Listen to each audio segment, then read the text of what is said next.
You alright guys? Today I'm doing a different video today. It's going to be more of an information video. So I thought, I've been to London, I thought I'm going to go up to town at some point, I'm going to go for a lot of cycles in the very near future, probably in a couple of days. So I thought today I'm going to do a video more about packing your bags and what you need to bring on your trip, because I haven't done a lot of information, so I haven't really had the time. So I think it would be a good way to sort of give you an idea of, over the next couple of weeks, of some good hints and tips videos where I can sit down and go into detail. Because when you're walking around, you can sort of think you're on track with what you're saying, but you might not be. So I thought it might be a good way to do that. One of the first things when you look at leaving is, what should you bring? Because when you do leave for a trip, and depending on what sort of trip, you have different criteria of what you should bring. If you're going for a short sort of trip for 2 weeks, then you know, you pretty much pack everything. You probably pack more than you would for a long trip. Whereas if you're traveling Europe, which is a very different place to places like Asia and South America and India, and you got India where there's no roads in, whereas in, you know, you travel around Europe, you've got like France, all fully structured. So if you're traveling Europe, you can possibly do it by suitcase, you know, either way, you know. But if you're going on holiday in Asia even, I'd still recommend to bring something like a backpack, which is what I've been bringing.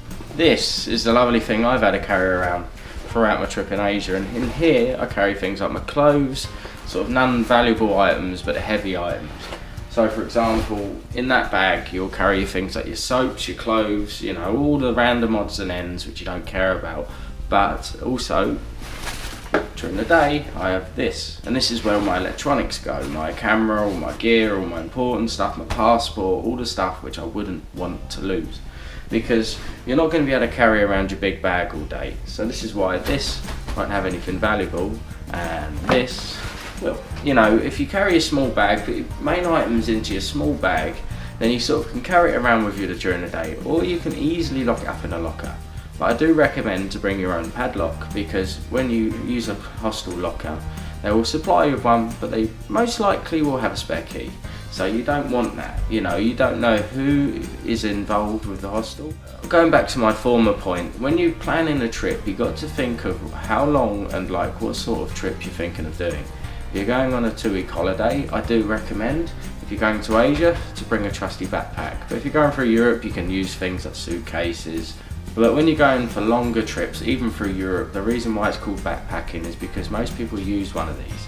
But you can get dual backpacks which can turn into a suitcase, because if you do have back problems, or in general, it can be very tiring, especially if you're stuck for 3 or 4 hours carrying it around, which can happen very easily. For me, I chose just a general backpack because I need it. There's no infrastructure for suitcases in a lot of places I've been, and I can imagine them just being a nightmare. And, you know, you can store what you need to store, and you can get around quite mobily with it. Get on a train, get on a bus, even get on a metro. As much as you might be knocking a few old ladies down when you're turning around in the metro, but in general they're a lot more convenient. You can use them a lot easier. And when you come into packing your stuff, this is the thing everyone, even myself, messes up, especially when it's your first trip, because everyone says, when you watch these advice videos, one of the things that's always said is you can easily overpack. But when I left, I had my bag literally full to the brim of stuff. You know, I had everything, you know, all the stuff I needed. Too many clothes, I had 2 pairs of jeans, I had a towel, which was ridiculous. I'll go and show you that now. The towel, which I decided to bring, was this. When you think it is just a general towel, but in the size of it, when you're trying to roll this up and fit it in a backpack, it takes up a lot of room. So now I've come back, I decided to buy myself a microfiber towel. Just for pure convenience. This wraps up, dries quickly, this does not dry quickly.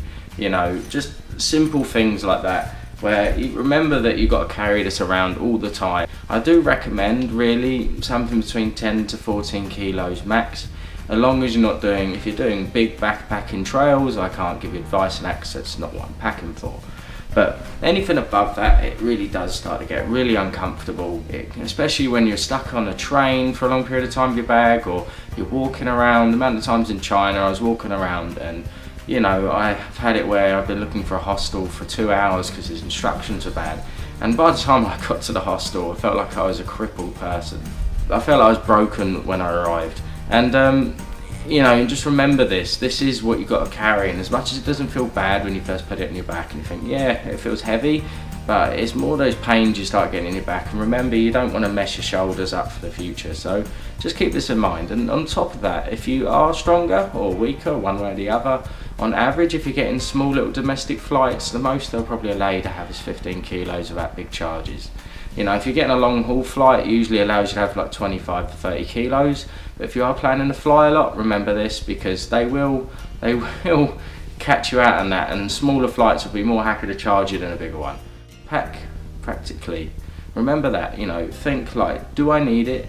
Be pretty sort of thorough for it, and you know, don't underpack extremely. The most I packed on was clothes, depending on what climate you're going. And even if you're going in a warm climate, I do recommend to bring at least one pair of warm clothes. You know, bring some jeans or some warm trousers, bring a jumper and bring a coat. It doesn't have to be a big coat, just has to be some layers.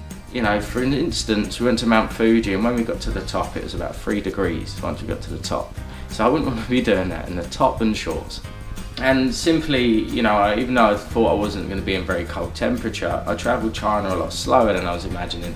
If I was there for an extra week, it'd probably been down to about 10, 15 degrees by the time I was in those cities. And it was starting to get cold and chilly. It's about 17 to 18 degrees when I was leaving, which is chilly when you've been in 30-degree weather. You know, if your bag is full of the brim, and I recommend to get a decent sized bag, but if your bag's full to the brim and it's a good sized bag, then you're probably packing too much. I packed my bag to the brim. I literally had to remake a puzzle to get it all back in when I unpacked it the first time, and I knew that was wrong, because you want your bag to be fairly empty. Don't buy one too small, because you're going to have to like rejiggle it all back together and it can be a nightmare. So buy one that's quite big and don't use its full capacity, and that way if you are in a rush you can quickly shove everything in your bag and just go. You know, imagine if you're at a hostel and you have a few problems, you just want to go, someone's weird in your room, you know, someone's causing problems, you can just shove everything in your bag and leave quickly, and then later on you can repack it properly. But you know, you don't want to have a fiddly bag. It is really frustrating, and one of the biggest pet hates when you travel is having to repack your bag, so you don't want to make that any worse than it physically has to be. Just remember these things. They're very basic things. It's a very basic video. I'm going to be doing a few of these because I thought it'd be good to say some advice and give you some tips and hindrances on what can prod things and go wrong. And so that's my plan over the few weeks. I'll show you some of England, obviously.